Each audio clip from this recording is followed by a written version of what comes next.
पेशावर ज़ल्मी को ज़ाहिर है बाबर की आउट ऑफ फॉर्म होने का इश्यू तो है, जैसे पाकिस्तान को था। बाबर काफ़ी अरसे से जो हैं वो प्रेशर में हैं, रन्स नहीं कर पा रहे।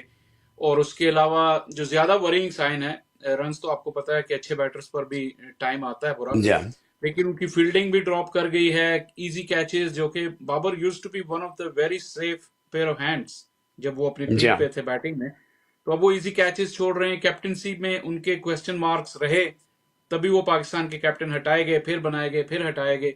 तो पेशावर ज़ल्मी में भी यही कुछ हो रहा है। और दोनों दफा उनकी अगर बैटिंग तक बात करें पहले, तो इतने बड़े बड़े स्कोर हो गए कि जिसको हम नॉर्मली, अब हम जानते हैं बाबर का करियर ऑलमोस्ट 10 साल का हो गया इंटरनेशनल, कि उनका एक कंफर्ट जोन है कि 160 180 तक हो स्कोर, तो उसमें वो कंफर्टेबल होते हैं। दोनों रन चेजेस में वो स्कोर उनकी उस हिसाब से ज्यादा हो गया था, उसका भी प्रेशर ले गए। फिर जाहिर है उनकी वो फॉर्म अपनी वैसी नहीं है काफी, क्योंकि देखें आप जितने बड़े प्लेयर होते हैं उतनी बड़ी आप पे नजरें होती हैं, और उतने ही लोग, people are ready to gun you down, इतने ही आपके मुखालिफ भी होते हैं। तो वो प्रेशर जो है वो बहुत ज्यादा बिल्ड कर गया बाबर पर।